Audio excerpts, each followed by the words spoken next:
Hi, welcome to Maelove. Today we address the question, what is Panthenol and what does it do for my skin? Panthenol, also known as provitamin B5, has a number of benefits once absorbed into the skin. It's a good humectant, just like hyaluronic acid. It also helps to fortify your skin barrier to keep your skin supple.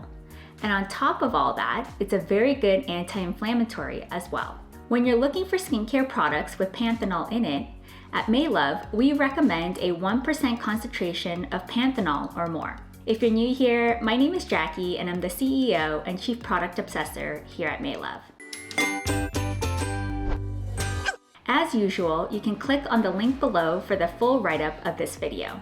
So when you hear about Panthenol, you might think of your hair before your skin. And that's because Panthenol is used in a lot of hair conditioners. Panthenol binds to the hair shaft and lubricates it, making the hair stronger and thicker. One study indicates that it also helps to grow hair by stimulating the growth phase in hair follicle cells. The cells that make up the hair shaft are produced in the hair follicles located in the dermal layer, in the deeper layer of your scalp. Cells in the hair follicles are alive and responsible for the growth of hair, and this part of hair in the skin is called the hair root. On the other hand, cells in the hair shaft are dead, as cells cannot live without the blood supply from the skin. These cells in the hair shaft are mostly just full of keratin. And when applied to the hair, Panthenol can bind to the hair shaft and lubricate it, making it thicker and smoother. Panthenol can also penetrate into the hair root where it is rapidly converted into pantothenic acid, which is the vitamin B5, which is essential for healthy hair growth. And this is the reason Panthenol is also commonly called provitamin B5. When you hear pro something in biology, it just means that it is a precursor to something. So provitamin B5 means something that is a precursor to vitamin B5.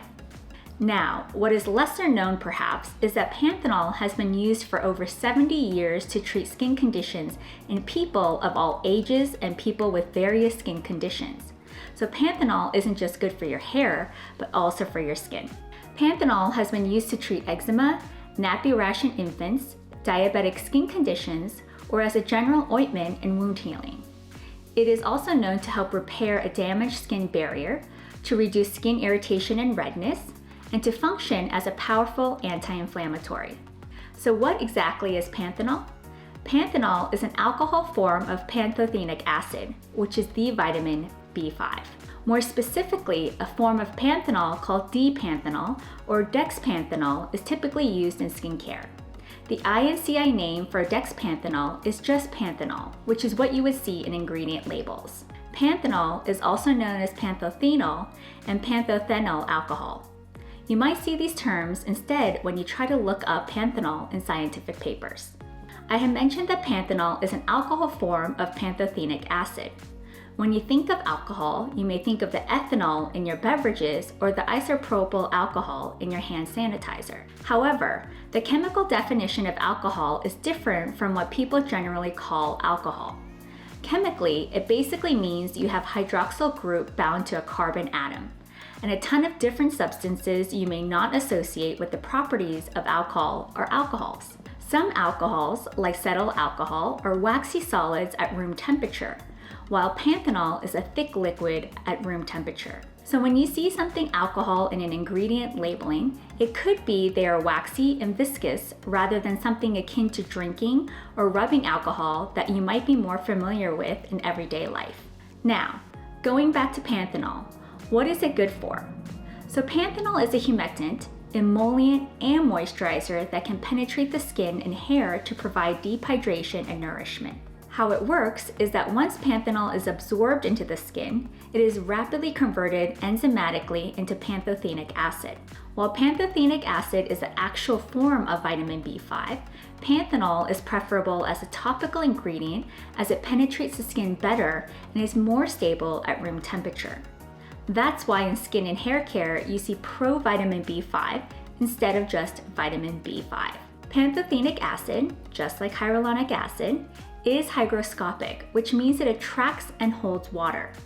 This is why topical Panthenol is such an excellent moisturizer for both hair and skin. Further, Pantothenic acid is an important nutrient that is necessary for the normal growth and development of cells and tissues in the body.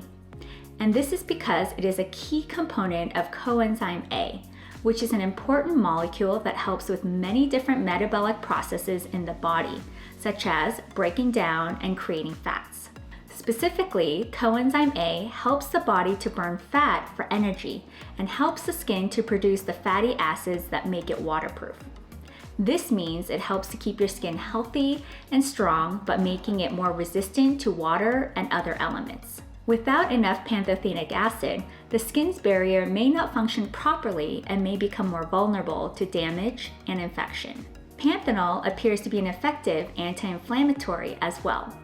A study by Nisbet and colleagues found that panthenol can aid in reducing inflammation by decreasing the levels of prostaglandin E2, which is a hormone-like lipid commonly elevated in sensitive skin. Additionally, Nisbet and colleagues found that topical application of panthenol helped prevent inflammatory chemicals from inflicting damage to the skin cells. This anti-inflammatory action, combined with its ability to hydrate the skin and fortify the skin barrier, may be why panthenol is so effective in reducing redness and also irritation. And thankfully, panthenol is well tolerated by those of us with sensitive skin, like myself, and even by infants. So how much panthenol is recommended in skincare products, you ask? I want to point to a study conducted by Camargo and colleagues in 2001, where they tested various panthenol concentrations at 0%, 0.5%, 1%, and 5%. And they found that 1% panthenol or higher had a significant hydrating benefit on the skin, whereas lower concentrations did not. So I would recommend 1% or more panthenol in the products that you use. So when looking for serums or creams with panthenol, you may have to look at the ingredient list, as not many brands specifically mention panthenol. Also, panthenol serums often refer to this ingredient by the term just B5, which reflects that it is a provitamin B5. For an extra boost in efficacy, combine a panthenol serum with serums containing its fellow B vitamin, the skin barrier strengthening superstar, niacinamide. That's it for today's video. Click on the link below for the write-up. And if you enjoy this type of content, please support us by liking the video and subscribing to our Maelove channel. Thanks, and see you next time.